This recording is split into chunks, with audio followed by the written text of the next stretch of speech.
It had been years, years since she chose him over me, years since she turned her back on the life we built.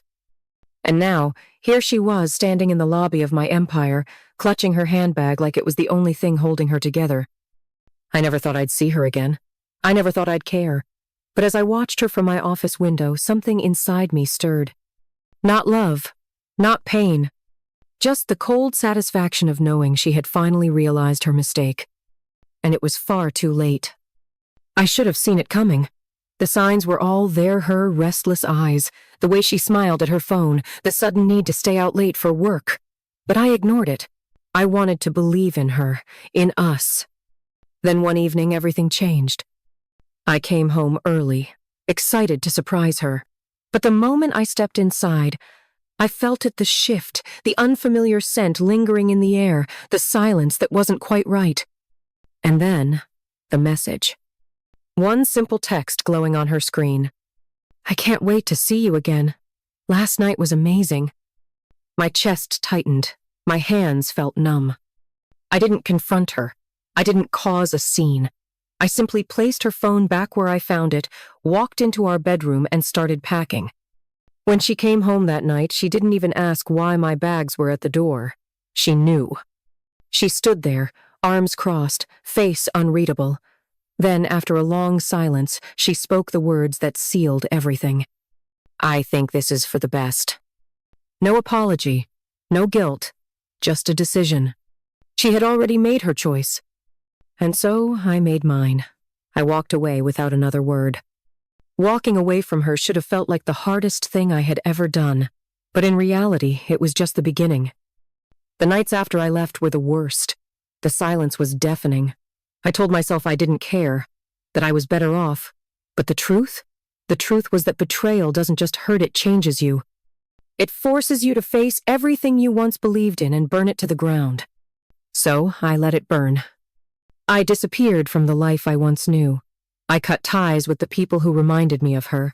I moved to a different city, found a small apartment, and worked like a man possessed. Every hour, every second, I poured into building myself from scratch. While she was busy playing house with another man, I was building an empire. At first, no one noticed. Then they did. The struggling business ideas that once got rejected, they became power moves. The connections I couldn't get before, now they called me. The doors that were once slammed in my face, now they opened before I even knocked. I started my own company, and it took everything I had, my time, my energy, my sanity, but it worked. And suddenly the tables had turned. I wasn't just some forgotten man she left behind. I was the man everyone wanted to know, the name they whispered in rooms she could no longer enter. And while I never once reached out to her, I knew she was watching. Because while I was rising, she was falling. Her new life? It wasn't the dream she imagined. The man she left me for? He was never planning to stay. Maybe he found someone younger, or maybe he just got bored. Either way, he discarded her like she discarded me. And now, for the first time since she walked away, she had nowhere to run. Regret has a way of creeping in when the noise settles, when the distractions fade, when you finally have to sit alone with your choices. And for her, that moment came when she lost everything. The man she left me for? He was gone. At first, it was subtlest attention, fewer gifts. Then the distance grew. One day, she woke up to an empty bed and an even emptier bank account. The lifestyle she traded our marriage for?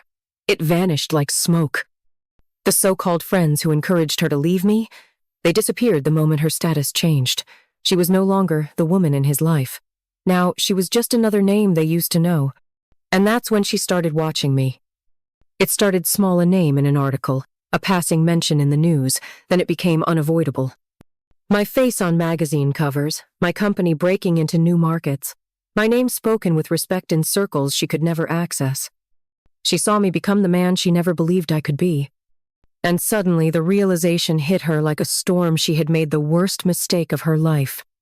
One night, she sat alone in her apartment, smaller, emptier than she ever imagined she'd live in, and picked up her phone. Her fingers hovered over my name.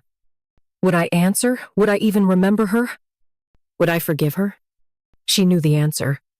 But desperation has a way of making you do things you swore you never would. And so, with a shaking breath, she sent the message. "We need to talk." I saw the message the moment it came in.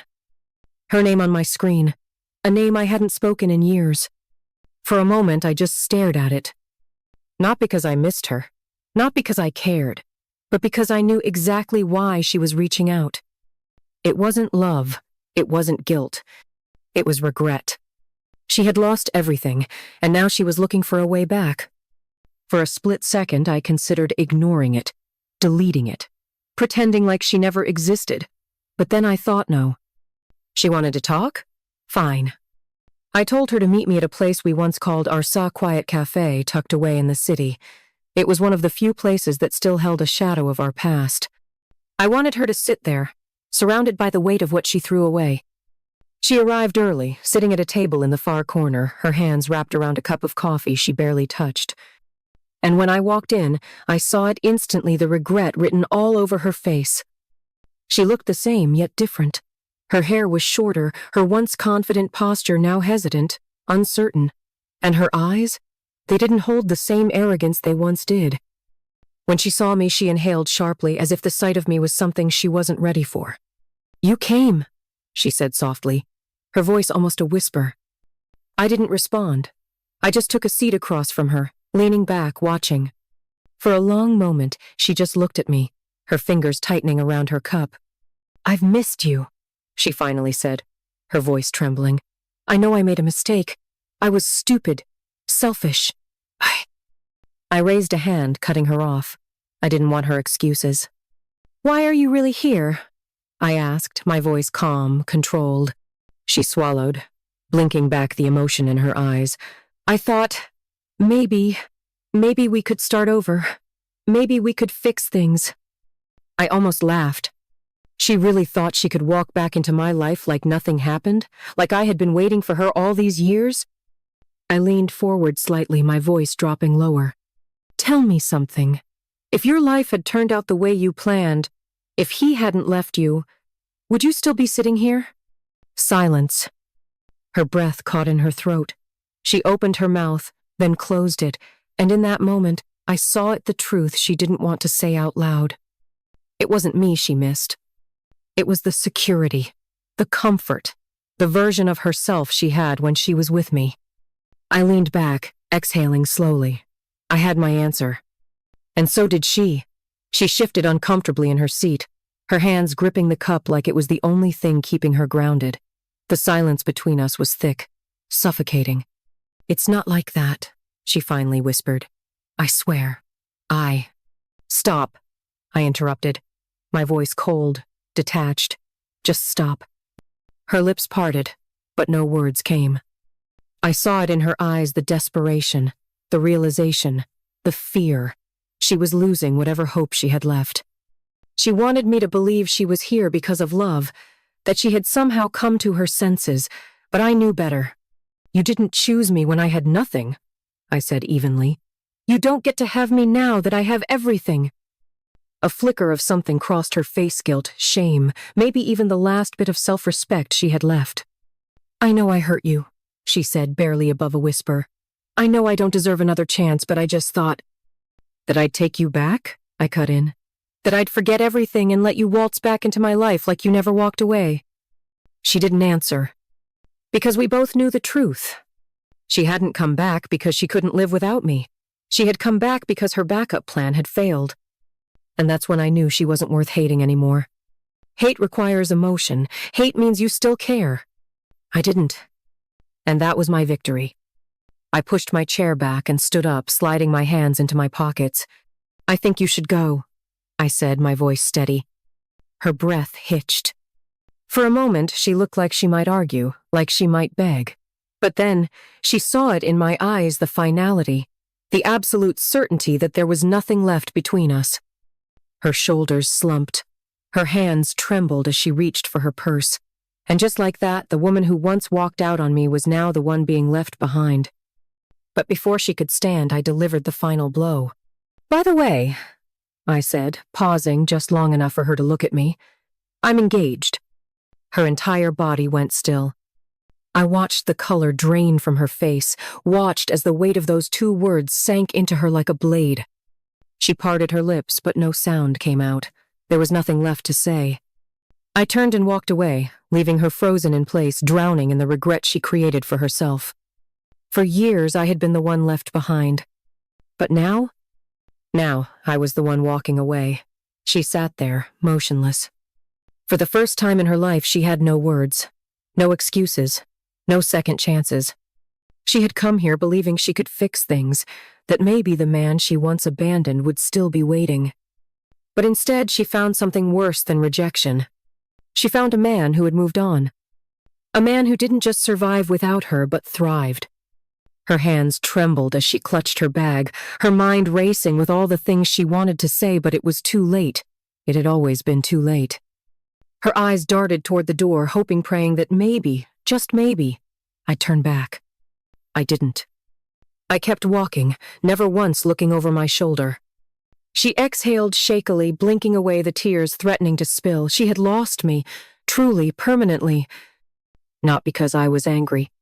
Not because I wanted revenge, but because she had made her choice. And now, she had to live with it. She let out a slow, shaky breath, staring at the empty seat in front of her. The realization settled in, heavier than she ever imagined. I wasn't the heartbroken man she once left behind. I was the man she could never have again. And that was a regret she'd carry for the rest of her life. As I stepped out of the cafe, the cool evening air hit me, crisp and refreshing. For years, I thought closure meant getting an apology, hearing her say she was wrong, watching her regret everything. But in the end, closure wasn't about her. It was about me. About walking away with my head held high. About knowing that I didn't need her or her regret to validate my worth. Some people only realize what they had when it's gone. But by then, it's not love they want, back it's the comfort, the security, the version of themselves they lost. So if they ever come back, just remember, they don't miss you. They miss the way you made them feel. And that's not love. That's regret. The end.